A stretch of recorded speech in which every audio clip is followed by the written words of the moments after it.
So hopefully you're with someone that has a form, a handout, or you'll get to know someone because they're next to you with a handout. You guys didn't hand out any to the right up front here. Right. They were so excited about the task of putting it in the back. It is great. So I thought rather than talking about this amazing Parsha, or I couldn't top the words that were already shared about Hanukkah, that I thought I would go in a different direction, which is simply something that we know, that we've seen many times, but we're going to slow down and look at Ma'ot Tzur. Right? Ma'ot Tzur Yeshuati Lecha Na'el Shabeach Tikon Beit Tefilati Sham Toda Nizabeach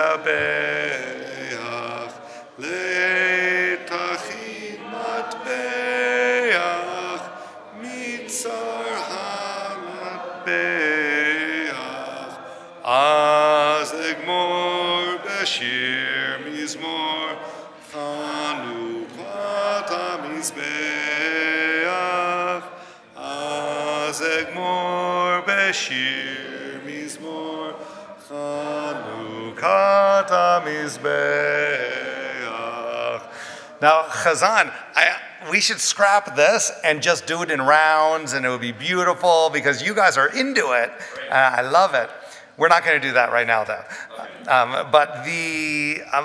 This is like kind of the great, well-known Hanukkah song that we have.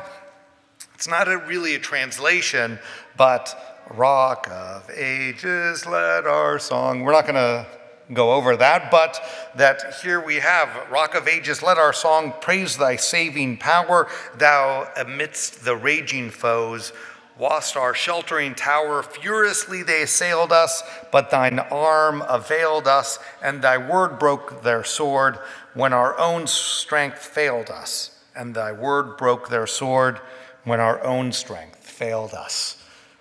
It's a song of hope, of being able to overcome at a moment when we can't control what is happening around us. And I think that is always an important message. It actually has nothing to do, right? Ma'ot Tzur has nothing to do with the miracle of oil. Without the oil, we wouldn't get sufganiyot, we wouldn't get latkes. So I don't want to diminish the oil miracle, but this has to do with what is de-emphasized, which is the military victory, even though it was a short-lived military victory over the Greeks. I want us to unpack and look at some interesting facts around Ma'ot Tzur and to understand that also this isn't the only verse of it. This is the first, but it's a much longer song. But first I want to read something from Rabbi Ismar Shorish. Rabbi Shorish was the chancellor when I was at the Jewish Theological Seminary, and he wrote a longer paper. He calls it a meditation on Ma'ot Tzur, which I think brings it with a different context. So at the beginning of his article, he writes, family history has graced me with a special affection for the holiday of Hanukkah. 50 years ago from when he was writing this, back in the fall of 1938, it literally marked a moment of redemption, Shorish writes, regarding his family. As the last rabbi of Hanover, my father, along with thousands of other German Jews, was interned by the Nazis on the still unimaginable night of Kristallnacht. Several weeks later, a visa to England, secured through the good offices of Joseph Hertz, the chief rabbi of the British Empire, managed to effect his release. And like our ancestors in Egypt, we left Germany in haste, by plane, on the first night of Hanukkah. My father was fond of recounting that in that fateful year, we lit the first candle in Germany and the second candle in England. I had just turned 3 a month before, and our dramatic flight was to become my only tangible memory of Germany. It's a wonderful memory that he shares in this longer piece. But as Chancellor Shorrosh, as I know him, was much more of a historian than of a personal sharer, which makes this story very special to me. But he also writes, he says, and this is on the sheet, in its present form, Ma'od Tzur consists of 6 stanzas. Since the days of Leopold Zunz, who was really the founder of Wissenschaft das Judentum, this academic study of Judaism in the mid-1800s, the first 5 have been ascribed to an unknown German poet named Mordechai, who lived sometime before the middle of the 13th century and whose name survives as an acrostic formed by the first letter of each stanza. If we were looking at all 6 stanzas of Ma'od Tzur, we would see that the first 5, the first letter of each stanza, spells out Mordechai, Mem, Resh, Daled, and on, Mordechai, except there's only 5 letters and there's 6 stanzas. So he goes on to explain that the 6th stanza must be a later addition to the core of what this song is. But each stanza accounts for a story of redemption of the Jewish people. The rescue from Greek tyranny triggers a recollection of earlier cases when God's intervention redirects the course of Jewish history. These are in Egypt, and each stanza talks about this. In Egypt, and another stanza talks about Babylonia, another in Persia, and the 5th stanza describes the redemption at the time of the Hasmoneans, Hanukkah. If we turn the sheet over, we're not going to read all of these interesting fun facts, but that there's a story. So by the 1450s, the tune, the German tune, was really considered the Mycenae melody. That is a melody that wasn't actually from Sinai, but one that is so widely known and so deep in our kishkas that it's just called, it must have always been there, Mycenae, Torah Mycenae, or a melody of Sinai. That there's documentation of people sharing, like, oh, use this tune. And so we know that it was a known melody by the middle of the 1400s. By the 1500s, that the same German folk tune was used actually by Martin Luther for his German chorale as well. So by the mid-1500s, it wasn't just the Jews that were using this melody, but even Martin Luther was using it. And by the middle, by 1560, the first print version of these words were in the Siddur from a prayer book from Salonika. Fast forward a few centuries, by 1724, Benedetto Marcello, who was not Jewish, he published another melody for Ma'od Tzur, which became the Italian melody, and it has been used widely as well. And in the National Library of Israel, there are manuscripts of these compositions as well.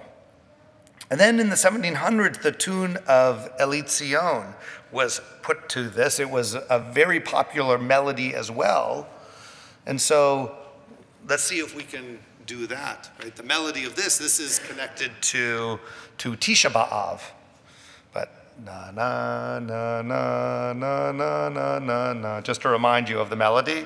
Ma'od Tzur Yeshuati Lechana El Ishpeach Tikon Beit Tefilati Sham Toda Nizbeach Le'etachi B'na Mit Mama Beach Azegmor B'shir Mizmor Chanukah HaMizbeach So this melody was applied to Ma'asur, and also confusing Jewish time because, of course, when is Hanukkah?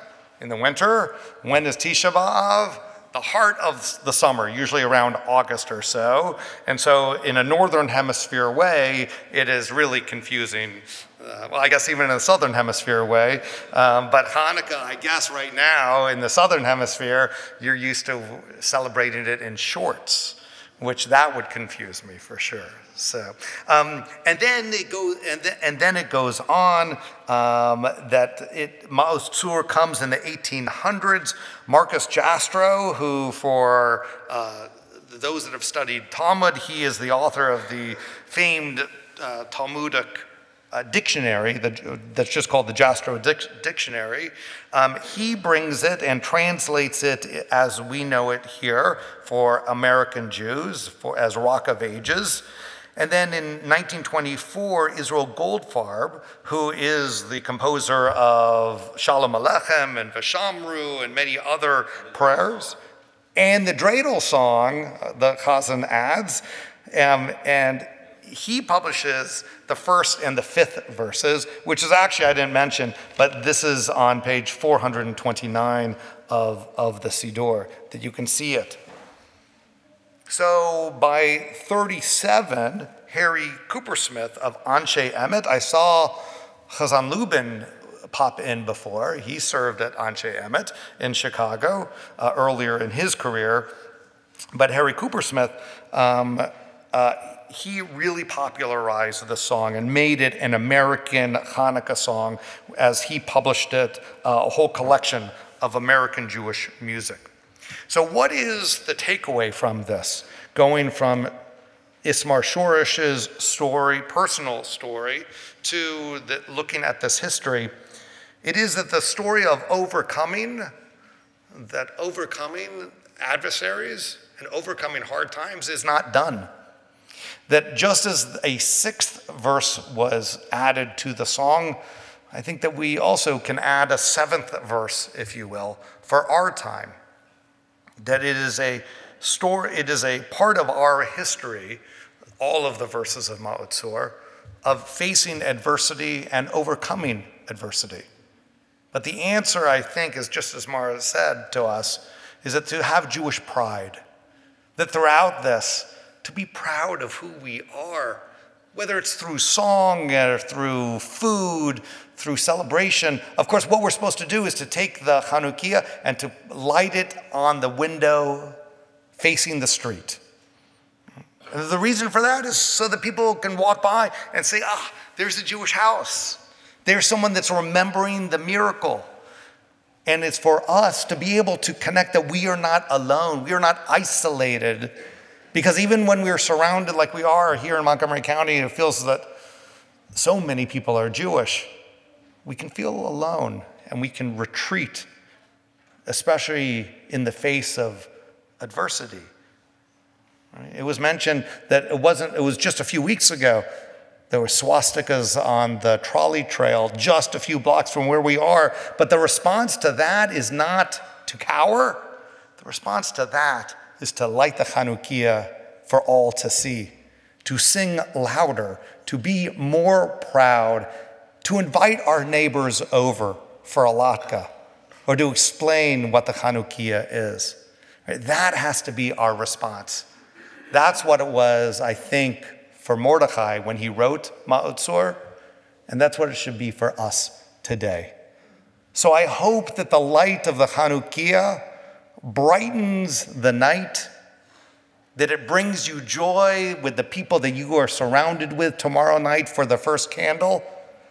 And I hope that it also inspires us to bring that brightness out to the darkest places in our community. Shabbat Shalom and Chag Urim Sameach.